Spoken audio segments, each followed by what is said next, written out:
Hello, Gemini, Sun, Moon, Rising, and Venus signs. Kamusta kayo? Sana po ay nasa mabuti kayong kalagayan. Welcome back po sa Star Tarot. Kung bago kayo rito, welcome din kayo. Thank you sa inyong support. I truly appreciate it. God bless you all. Gemini, paunang mensahe ninyo, Tower Energy. Okay? Meron ditong sudden change na mangyayari sa buhay ninyo. There is sudden shift na magaganap, no? Kaya naman, maaaring ang kailangan ninyo dito, Gemini, is sumabay na lang kayo sa agos ng buhay, no?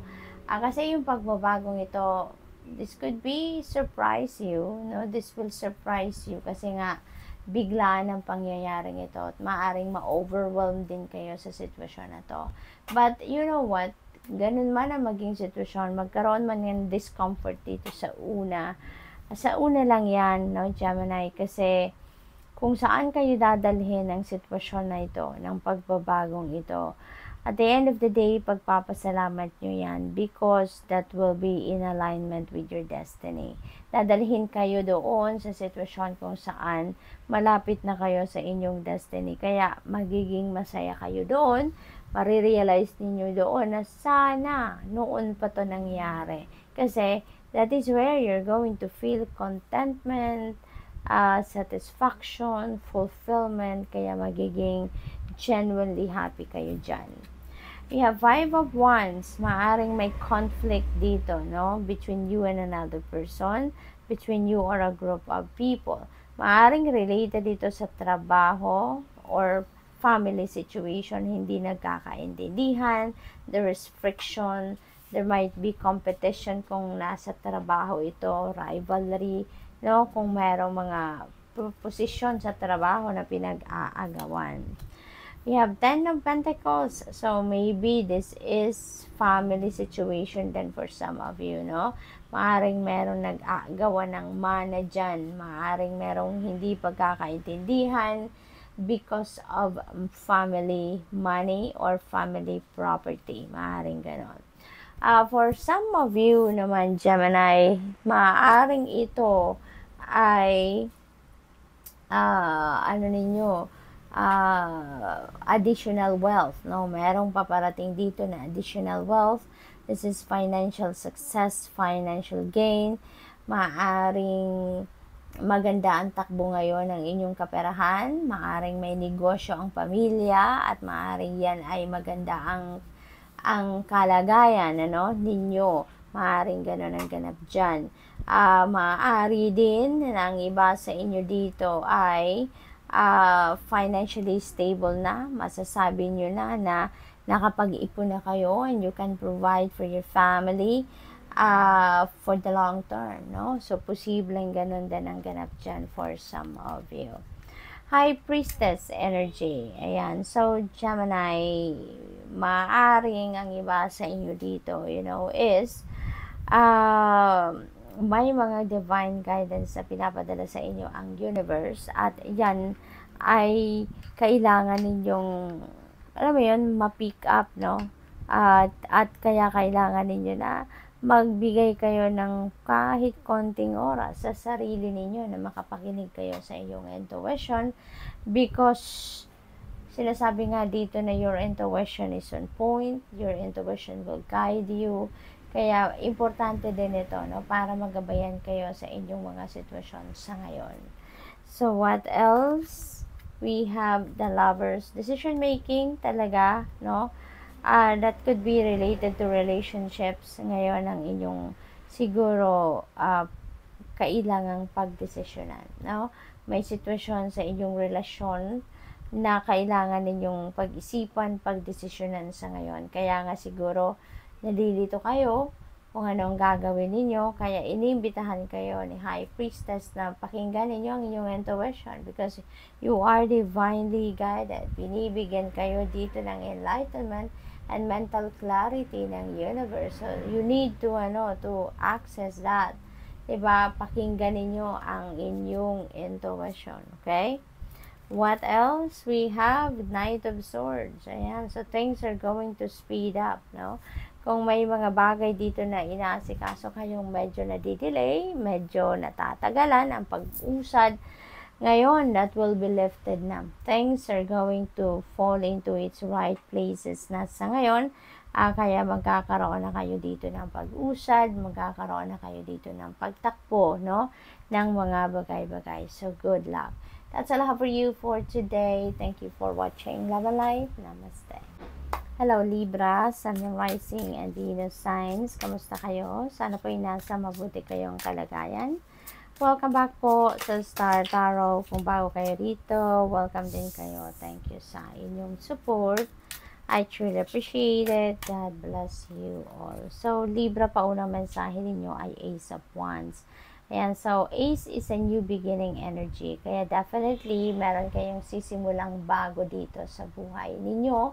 Maaring related yan sa trabaho, career, no, ninyo, pagkakaperahan. And maaari din na related dito sa inyong creative energy. I mean creative prowess, no? So napaka exciting ng period na to kasi may mga opportunities na lalapit sa inyo dito that will give you an opportunity na magamit ninyo ang inyong passion, magamit ninyo yung inyong talents, skills, or gifts.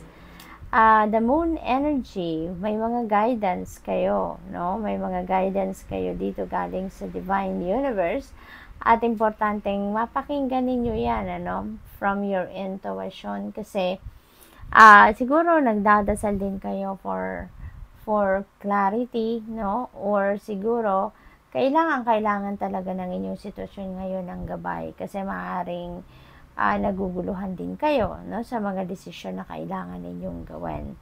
And even your dreams, even in your dreams, pinapadalhan kayo ng mga impormasyon through your panaginip, and that is also guidance para sa'yo. Okay? Mag-iingat din ang iba sa inyo dito, Libra, kasi maaaring may mga deceptive energy dito sa inyong paligid. Kaya wag na wag kayong magdedesisyon agad-agad kasi mas kailangan ninyong pag-isipan muna mga bagay-bagay na maririnig ninyo because you never know, baka merong manloloko dyan sa inyong paligid. Okay? We have 8 of Swords in reverse. This is really good kasi this is the end of your depression. This is the end of something na ikinalulungkot ninyo or ikinakabahala ninyo, no?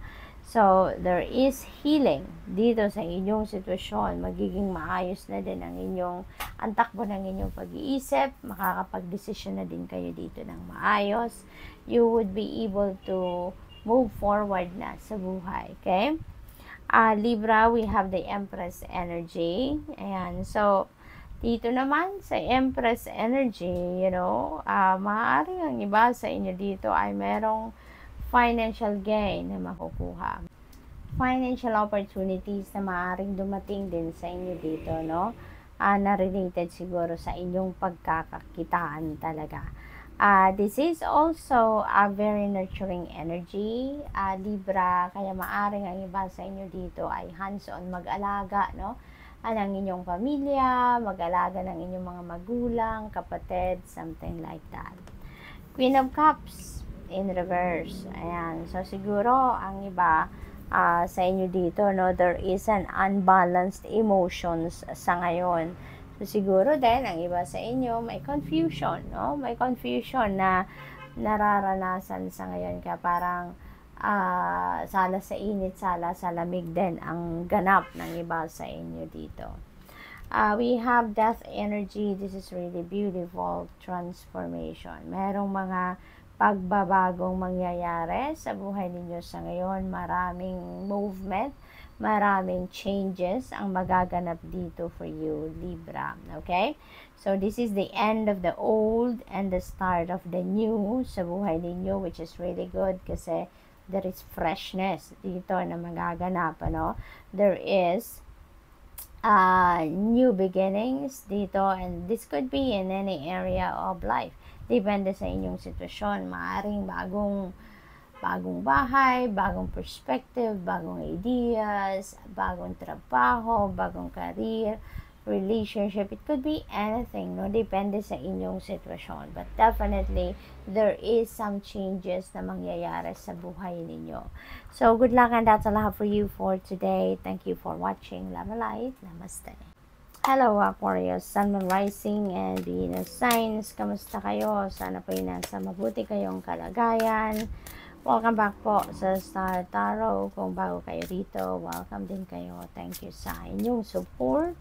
I truly appreciate it. God bless you all. Paunang mensahe ni Aquarius ay judgment energy. Ayan. So, there is an important decision na kailangan ninyong gawin sa ngayon. Okay? Kailangan na ninyong bigyan ng oras, panahon, atensyon ang bagay na to. Dahil siguro napakalaking bagay ito na kailangan ng tawag dito, yung bigyan na ninyo ng atensyon sa ngayon. Pag-isipan mabuti yung decision na to, because whatever the decision that you are going to make sa ngayon, that would have a great impact sa buhay ninyo for the long term. Kaya kailangan ninyong pag-isipan mabuti. Okay? So, what else? We have the Star. This is really beautiful. Kasi the Star is new hope, new optimism, new beginnings. Meron ditong bagong path na magbubukas para sa inyo. Maganda rito kasi iilawan ng universe ang daan na to na dapat ninyong puntahan. Kaya mabilis ninyo itong makikita, mabilis ninyo itong ma-recognize. Ano? This is also about wish fulfillment. Kaya maaring meron kayo dito mga wishes na maaring mag-come to fruition sa ngayon. So, which is really good. What else? We have 6 of Pentacles. Ayan. You are so blessed, no, Aquarius? Kasi ang promise ng 6 of Pentacles energy is whatever it is that you need right now. Kung anong kailangan ninyo sa ngayon, yun ang ibibigay sa inyo ng universe. So, there could be rewards, there could be gift na marireceive kayo, there could be help na marireceive kayo sa ngayon. At since this is a pentacle energy, so maaaring pera ang kailangan ninyo dito, no? Kaya, be on the lookout for those people na maaaring lalapit sa inyo sa ngayon to provide you financial assistance, financial help. Maaaring meron magpapautang, magbibigay ng pera, magdo-donate, magbibigay ng bonus. It could be in different forms ng tulong na parating sa inyo, but definitely kung pera ang kailangan ninyo, pera ay dadating. Okay? So, good luck to that. We have the Sun. Napakaswerte ninyo sa ngayon. Mababalot kayo ng liwanag ng Sun. Therefore, maraming pagbabago ang magaganap dito sa buhay ninyo. There are going to be a lot of changes dito and positive changes ang mga bagay na to, kaya magiging maayos ang inyong sitwasyon. Siswertehin kayo dito. There is good luck and good fortune on your side. Magiging matagumpay kayo. Kung may mga problema, yan ay masusolusyonan na.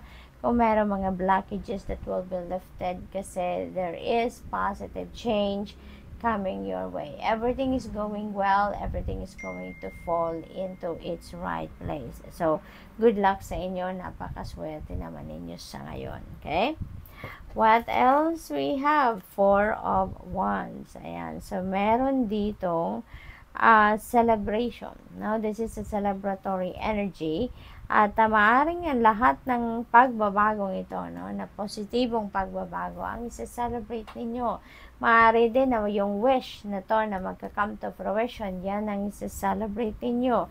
Or, it could be anything. It could be accomplishments or achievements, completion, na kung ano man ang inyong mga pinagkakaabalahan ng inyong isa-celebrate sa ngayon. So, in other words, napakaganda ng inyong sitwasyon sa ngayon. Magiging masaya at maswerte kayo.